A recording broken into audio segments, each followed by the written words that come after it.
The LA wildfire is now expected to be the most expensive disaster in U.S. history. Oh my God, we're out of the way.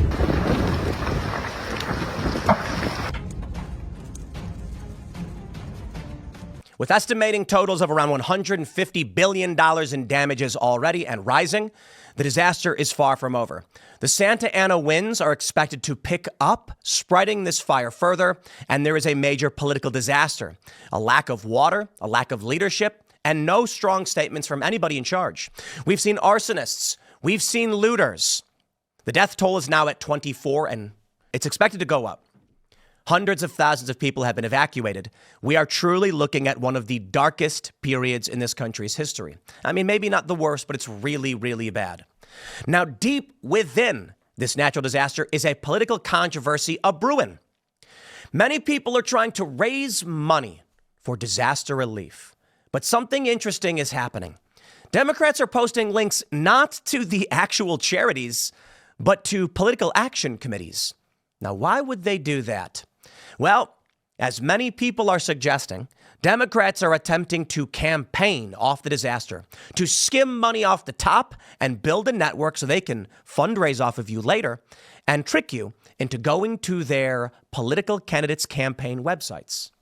In one story reported by Fox News, Gavin Newsom defends fire response with fact-check site linking to Democrat Party fundraising platform. A website intended to combat misinformation about the fires encourages users to donate to those affected through Democratic fundraising giant ActBlue. From the New York Post, Gavin Newsom sparks outrage for soliciting donations to LA wildfire victims via his super PAC. And then we have this tweet from Elizabeth Warren.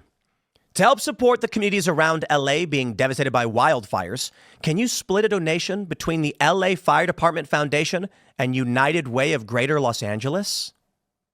What does it say underneath?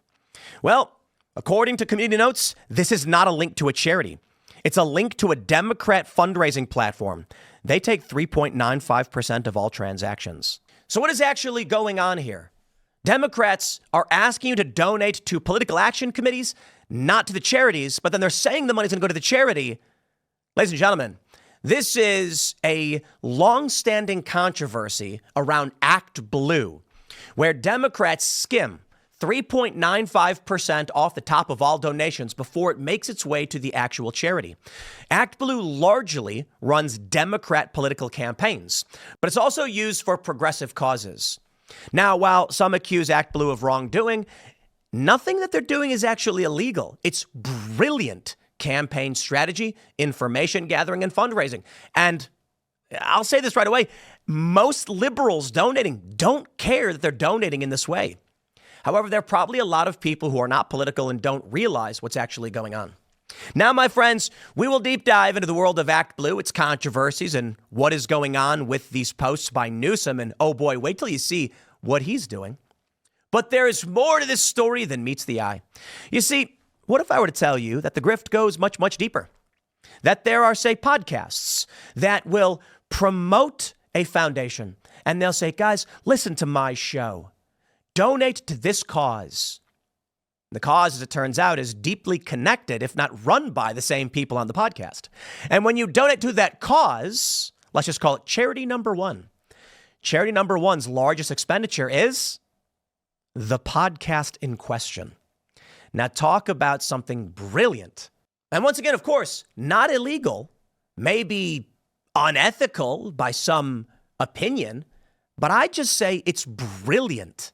It really is. You might think it's dirty. You might think it's duplicitous and deceptive, but it's just a clever way to build a network, a database, make money, and fund your operation.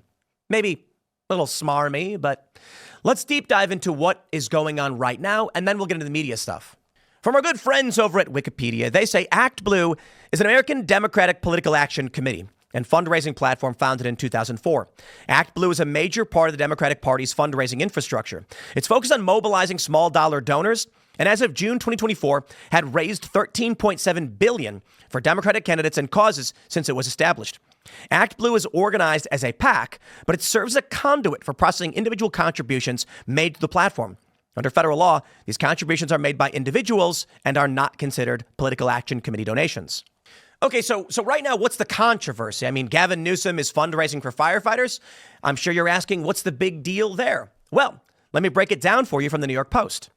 In a story titled, Gavin Newsom sparks outrage for soliciting donations to LA wildfire victims via his super PAC. It reads, California Governor Gavin Newsom sparked fierce outrage Sunday for soliciting donations to victims of the deadly Los Angeles wildfires via his super PAC, which pushed users to add their personal information to a Democratic fundraising site.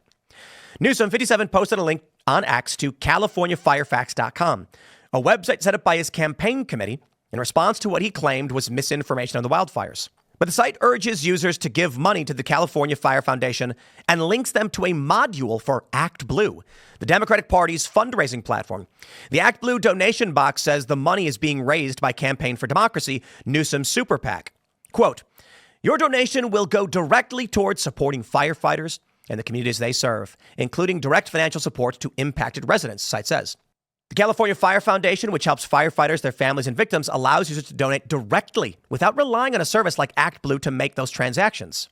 Users who donate via Newsom's fundraising appeal are also automatically signing up for text messages from his super PAC if they provide their phone numbers.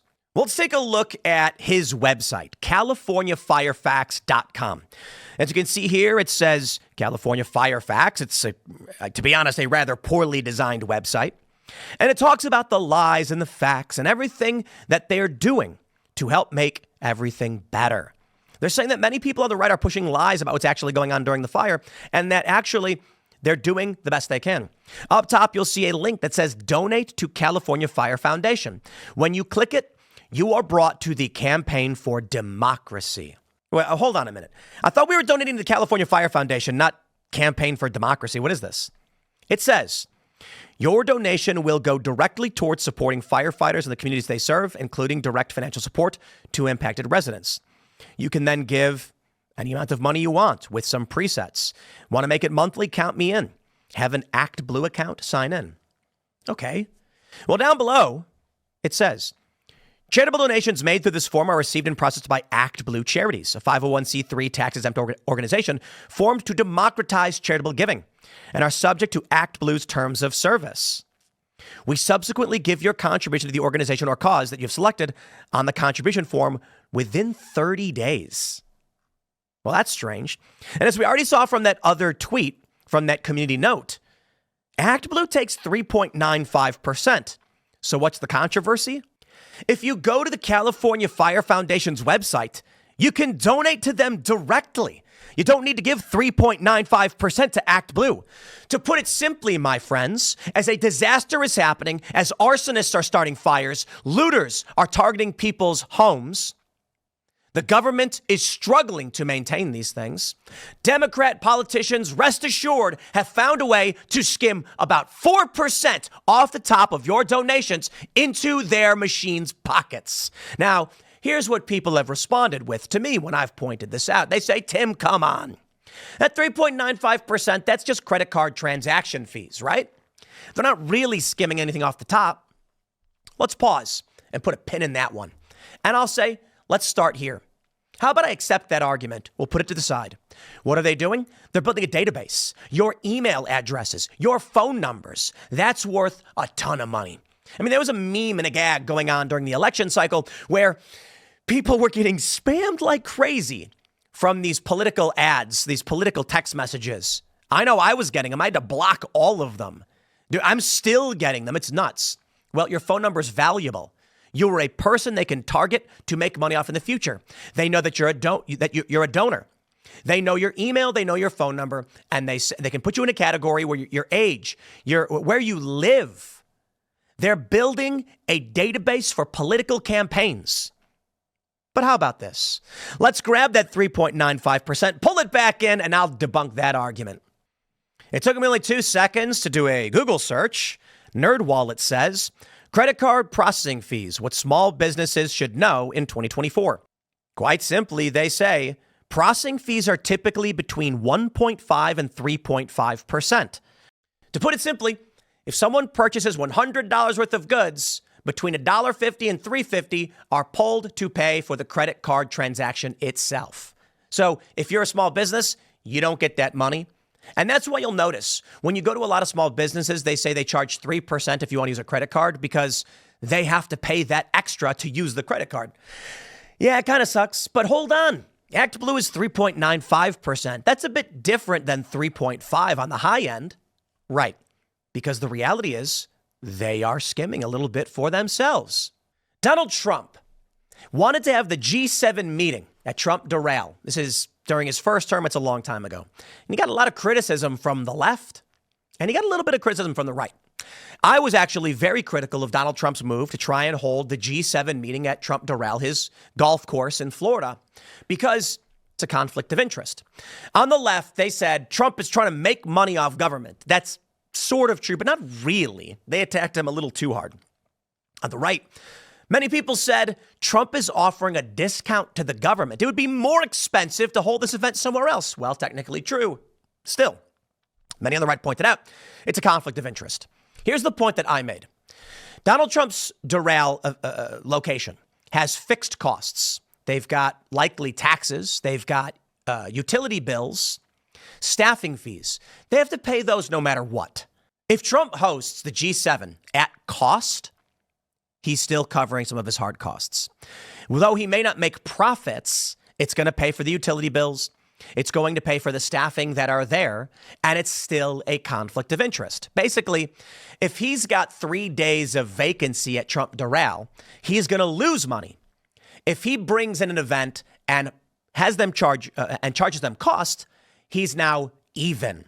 You see, it's still a conflict of interest. Ultimately, Trump said, well, okay, fine, we won't do this, and backed off. But now let's take a look at ActBlue and the issue at play.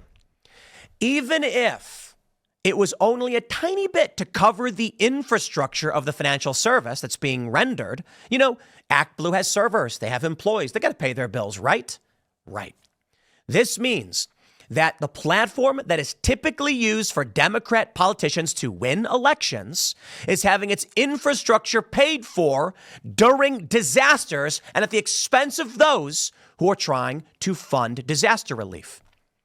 If they take $4 off of every 100 you spend and you think you're giving it to firefighters, but $4 pays for the servers, the website, and the staffing of a Democrat political infrastructure machine, that, my friends, is the controversy, and it is skimming off the top.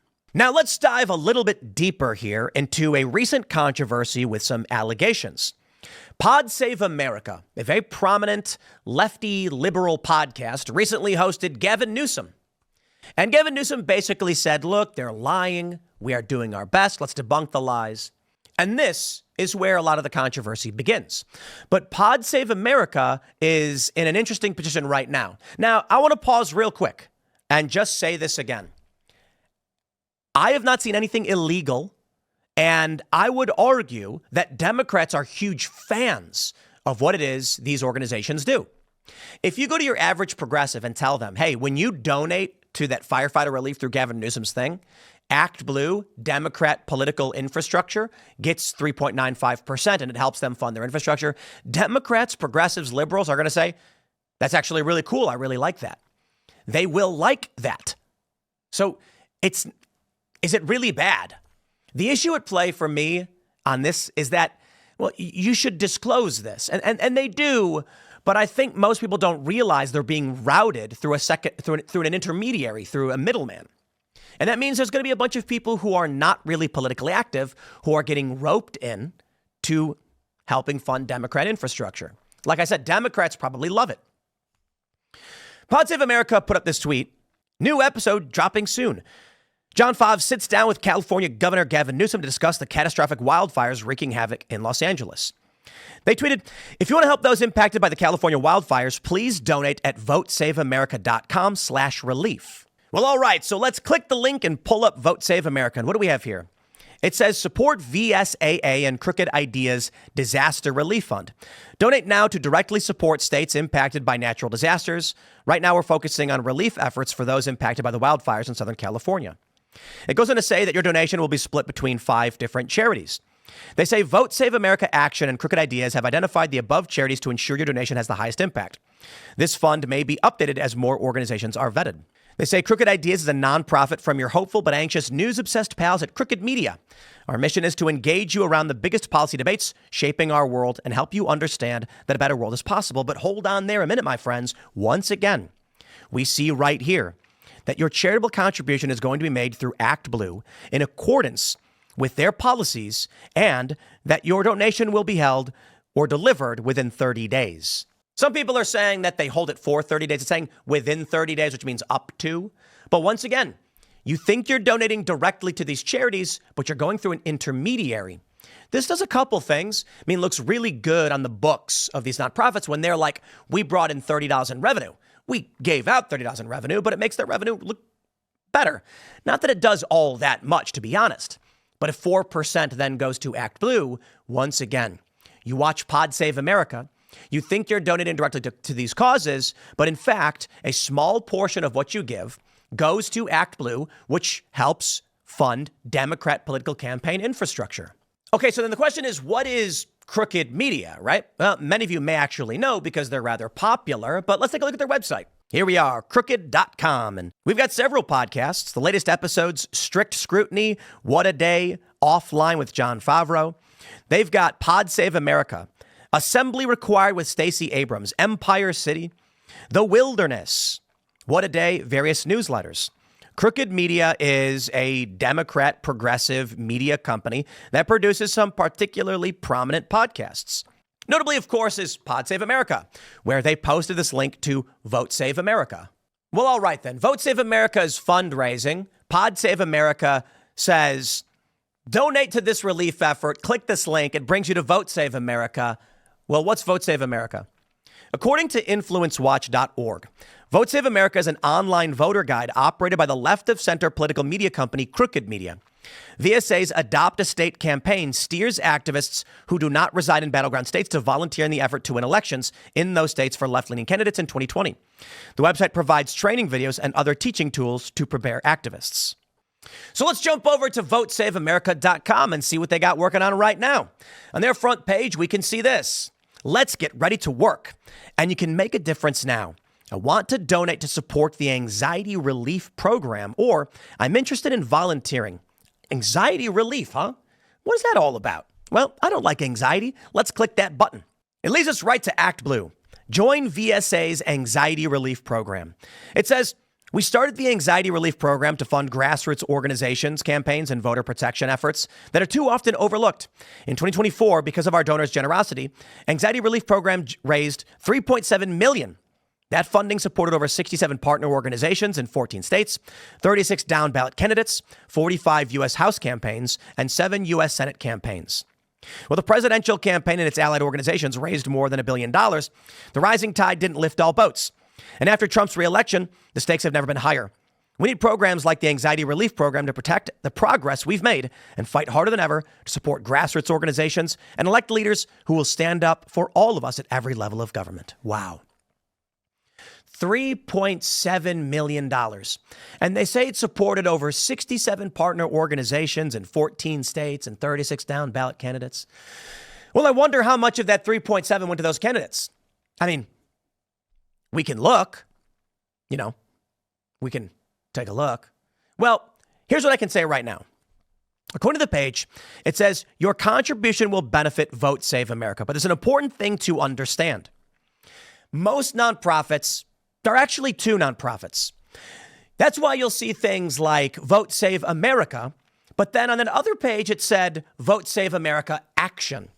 They do this because there's certain legal restrictions on what you can do with a 501c3 versus a 501c4.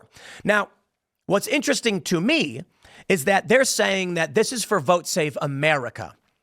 There's also Vote Save America Action. Well, one of them is going to be a 501c3, and one of them is going to be a 501c4. Those numbers, kind of weird, right? That's the tax code designation for whether they are a charitable entity, which is tax deductible, or a charitable organization that may engage in some political activities. One of the issues for me is that when you click the link to Vote Save America, it links you to Vote Save America Action. Like, how do you tell the difference between which one is the C3 and the C4? How do you know if what you're giving is tax deductible or it's not tax deductible and it's going to be used towards a political cause? Okay, well, let's try this. In a tweet from John Favreau, he says, in response to a guy who accused him of wrongdoing, that Vote Save America Action isn't even a political action committee. It's a nonprofit. All you have to do is click the link to see where the money goes. Josh Peterson responded, wrong. All you have to do is visit the bottom of their page to see they classify themselves as a political action committee. Now, hold on. There's two organizations here, and that's the confusion. What John said is that Vote Save America Action is a charity, and Vote Save America is a political action committee. Oh boy, this is where things get fun. So I decided to pop over to Vote Save America PAC expenditures. They raised $3.7 million, apparently, and it was used for political causes, implying it's a 501c4 political action committee, right? Well, looks like it is.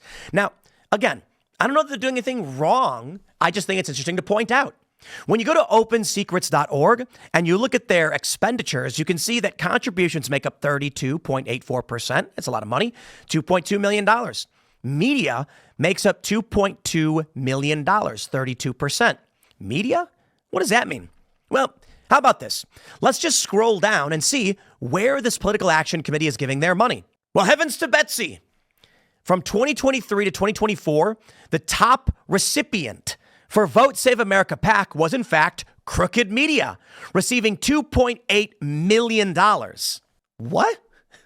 I just got questions. You know what I mean? I just got questions about what's going on here, huh? I mean, it's brilliant. Don't get me wrong. And again, I'm not saying they're doing anything wrong. There's probably a lot of context we're missing. I think that's fair. I'd love to talk to these guys and break down how their money works, how their donation works. Like, what is all of this? But it looks like they raised $3.7 million through their anxiety relief program, which I don't know how it's allocated, but when they bring in what appears to be around $8 million a year, the number may be off. I'm trying to be very nice here. I'm not, and again, I didn't say there's anything wrong. But then $2.8 million goes to their own podcast. So hold on. What did we discover? Vote Save America is run by Crooked Media, according to Influence Watch. Maybe that's not true. I don't know. So Crooked Media, Pod Save America, promotes Vote Save America. People can donate to Vote Save America. And when that money goes to the cause is giving $2.8 million back to the podcast. A hot dog. That's just so brilliant. I wish I thought of something like that. You know what I could do? Timcast could launch the, Save Kittens Worldwide. Donate to Save Kittens in memory of Mr. Bocus. And then when you donate that $100, well, guys, we charge sponsorship fees. Save the Kittens Worldwide is going to have to pay for that shout out I did. So that $100 you gave, it's got to go to paid media right back in my pocket. Wouldn't that be something? I'm not saying that's exactly what they're doing. I'm just saying, wow, now there's a racket, right? I don't know exactly why they do what they do. I'm sure Vote Save America could explain all of this and give us a reason why they do it. And I will stress, progressives and Democrats probably love that they do it. It's a means of propping up their media machine. It's well done. It's brilliant. It's great organizing, not illegal. And again, progressives and Democrats like that they're doing it. You, as someone who's not on that political side, may think it's wrong or untoward, but they're probably in love with the idea. And it's brilliant to them. And I will stress it again. I don't see them having done anything wrong. It's just surprising to us to discover this brilliant machine where they cycle this money around, raise money, build political lists. It is masterfully done. So therein lies the large controversy, my friends. When you are donating through one of these politicians, they're routing you through ActBlue. And therein lies the scandal. The machine, oh boy, it's well oiled and it's functioning quite well. Now, there's a lot more going on with ActBlue that we didn't even get into, but I'm going to call it where I have to call it because this is already going long. But let me just say, what Republicans try with things like WinRed, certainly you can criticize them for similar things if you're critical. Their infrastructure is nowhere near as well developed. But hey, that's the game, isn't it? To the victor go the spoils. I'll wrap it up there. Smash that like button, share the show with everyone you know, become a member over at timcast.com. Thank you all so much for hanging out. We've got more videos coming up. Check out youtube.com/timcastnews for more segments. Go to youtube.com/timcastirl tonight at 8 p.m. to watch our live show. Thank you all so much for hanging out, and we'll see you all soon.